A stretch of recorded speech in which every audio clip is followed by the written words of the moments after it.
Okay, chapter 18.4 is all about neutralization. Dun, dun, Exciting dun. stuff. Okay, neutralization reaction is when an acid and a base are mixed together and they produce salt and water. That's review. I hope so. Like the fourth time we've gone over it. But you're going to use a neutralization reaction to get your pH of a solution closer to neutral or 7. Okay. That's why it's called neutralization. You're getting complicated. I know. Titration, we are going to do at least one lab with titration, but you will use it in college. If you ever take organic chemistry, this is all you do every day. But it's a method for determining the concentration of a solution by reacting a known volume of that solution with a solution of known concentration. So basically, you got a beaker, you have a big burette, basically, hanging over it, and it is going to drip into your unknown solution, and you swirl, and you swirl, and you swirl, and you wait for color to change, and then you can determine your concentration. And the color has to stay because you'll get really excited because Yeah. it'll change, and you're like, "Yes, I'm almost done." Because you get a hot and pink, then it goes and then it away, fades, and then a hot pink, and it fades. and it's got to stay hot pink, and then you got to stop it right away, Yes, or else it's too far. and then you have to start over and you cry. All right, we're just reminiscing about college. Now, to find the concentration of an acid, you're going to use a base. So if you have acid in your beaker, you're going to have base dripping into it. If you have a base of unknown concentration, the base is going to be in your beaker and the acid's going to drip. Okay. So let's talk about the procedure. You're going to measure your volume of an acidic or basic solution of unknown concentration. You're going to put it on the table on your beaker. A burette, it's a long, skinny tube that is graduated, and it just drips. You have a, what are they called? Stopper at the bottom, and you're going to adjust it so it only drips a little bit at a time. But that has a known concentration, and you know the concentration because you probably made it. Or we'll make it Or for we'll make you. it. But the solution in there is called the titrant or the standard solution. I think I'll call it the standard solution. Okay. Well, you're titrating with it, and that's why it's called the titrant. Sounds Kinda like sounds like- Titan. I was thinking tyrant. Okay, and then the third step, small amounts of solution are added slowly until the reaction reaches the equivalence point, which is when moles of hydrogen ion equal the moles of the hydroxide ion. It's when the pink stays. Yes. We've balanced it. So that is the equivalence point. Okay. Now, to see the reaction, we're going to use acid-base indicators, and indicators are things that turn different colors when they're hydrolyzed, or normally they're hit with lots of hydrogen ions. So as soon as they're hit, then they change colors. That's why you see it. If you don't swirl your solution, it's just concentrated in the one little area, and it's being hit with lots of hydrogen ions, but you need to swirl it so the whole thing can be hit with lots of hydrogen. This is called the end point, when it changes color and it stays. And indicators that we use are phenolphthalein, methyl red, litmus, thymol blue. There's also natural indicators that you can find, like cabbage juice. We'll be using that in the lab. It's nice and smelly. Oh, yeah. Let's look at our equation for titrations. Now, this is on your cheat sheet, and it says hydrogen plus, and what that's dealing with is just the number of hydrogens in your acid formula. So if you were making hydrochloric acid, it'd be HCl, so there's one hydrogen ion.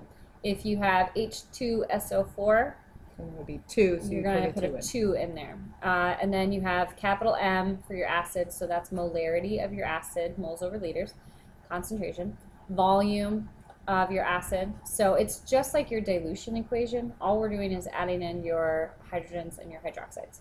So Okay. then on the other side, you got your bases. Again, number of those. So NaOH only has one hydroxide, so you plug in a 1 there, but calcium hydroxide. Since calcium has a 2+ charge, you're going to have 2 hydroxides. That's what you plug in. Because it'd be Ca parentheses OH2. Yes. So molarity and volume of your base, and you can figure out your concentration. I'm ready. Give me the math. Okay. Now we've got to change, because we're dealing with molarity, we need to change our milliliters to liters. Okay, moving our decimal. Okay. Oh, so slow. I know. Just kidding. Okay, so this is going to be, oh, and I don't like that color on this. You guys don't like that color. Stop blaming it on me. Okay. Put the blame someplace else. 0.01828 liters. And I would do this just like she's doing. I would do it right away. As soon as I find any volume, I'm going to change it to liter right away.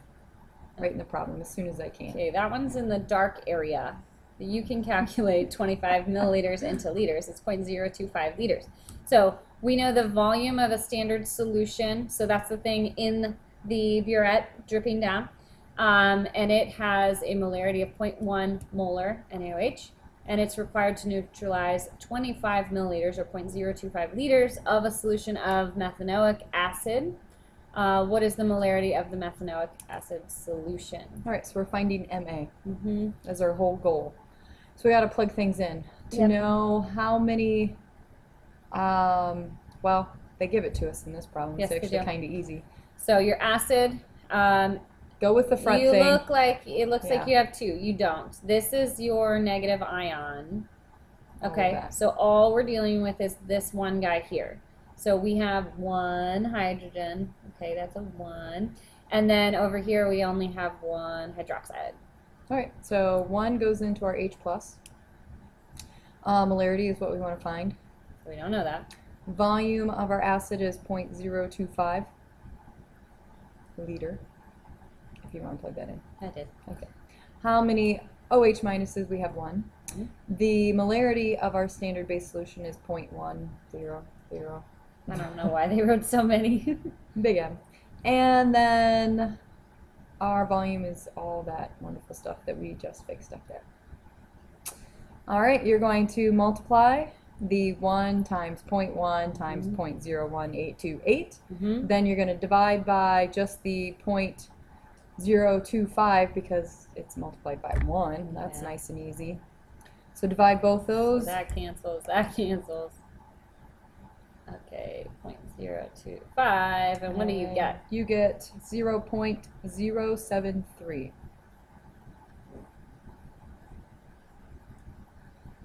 And what did we just find? We found molarity, so it's got to be a big M. Our concentration. Okay, so our molarity of our acid. So again, just so you visualize, you have a beaker full of acid on the bottom, but we don't know the molarity, so that's what we just calculated. We had a known volume and concentration of the base that was dripped into it, and that's how we got all these numbers. Yep. Okay, moving on. Salt hydrolysis. Combining salt with water will produce an acid and a base. If a salt is made up of a strong acid and a strong base, then the solution will be neutral. Change in your notes, it says the salt will be neutral. Change it to solution. Okay? Except for next semester when we actually fix the notes. Right, yes. But, so the first one, you're going to break up your salt in water, and you're going to get an acid and a base. So you're looking at your products. Do you have a strong acid and a strong base? If so, then you have a neutral solution. For the second one, if you have a strong acid and a weak base, then your solution is going to be favored for the acidic side, and it's Okay. going to be an acidic solution.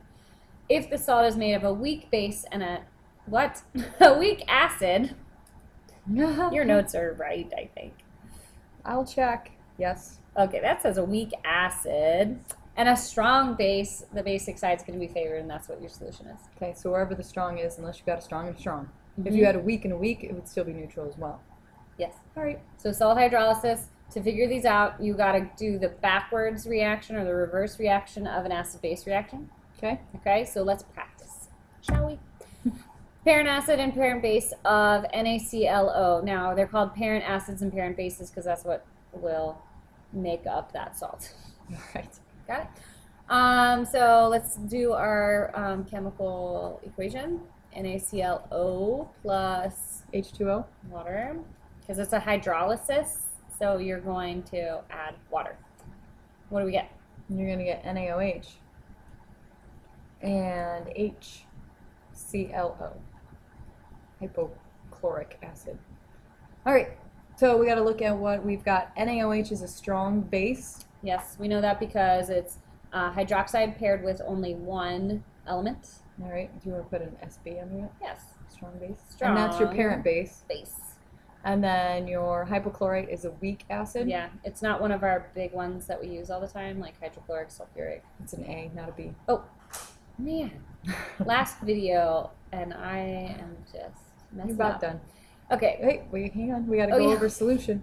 what is it? All right, we got a strong base that's going to overpower our weak acids. We're going Mhm. to end up more basic for our total solution. Okay, basic solution. Good thing I'm here. Good thing.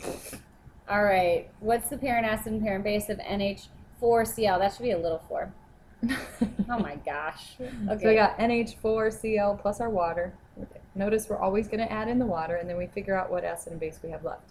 So you're going to end up with NH4OH, because remember water breaks apart into HOH. Yes. And then you're going to have HCl. Mm. And hydrochloric we know is a very strong acid. Mm-hmm. And because we have a polyatomic ion there, that's Yeah. going to be a weak base. So that one is going to be weak because just compare them. Okay, you see polyatomic, you know it's weak. Okay, so what kind of solution? Acid. Acidic. Good. Thanks! Can I have a gold star? We're almost done. Almost. Okay, I'm not done yet. NaCl plus H2O produces NaOH. What's that? Sodium hydroxide. What is it? A strong base. Thank you. And HCl. What is that? Strong acid. Okay, so we've got, that might be behind our heads, but that's okay. You know that HCl is a strong acid. We also have a strong base, therefore we are going to have a neutral solution. Yay. Okay, so I gave you examples of all 3. Okay. One more topic. Buffers. Buffers, really you just need to know what it is. So a solution that resists changes in pH when limited amounts of acid or base are added. We have these all throughout our bodies. That's a good so thing. that we can maintain certain levels of pH, like in our stomachs. We want it to be a very acidic environment. Our blood, we want it to be, it's actually slightly basic, isn't it? I think so. It's closer to 8 than 7. Mhm. But we have buffers within our blood so that we can keep, so that if you get any acid or bases mixed into your bloodstream, then you can buffer it out, right? Yeah. From your biological processes. It's not like you just inject HCl. Let's hope not. Okay, and then the last part, the amount of acid or base a buffer solution can absorb without significant changes in pH is called the buffer capacity. But basically, you just have to know what a buffer is, what a buffer capacity is, and just know it buffers. Yes. It protects yourself Yes. and others. And in the book, it does go into more detail, but there's some numbers and calculations that we have not covered. But if you are interested in reading that, by all means, go for it. Okay. All right. Our last video. We're done. I really hope I didn't have anything in my teeth. Me too. I just had lunch. See ya.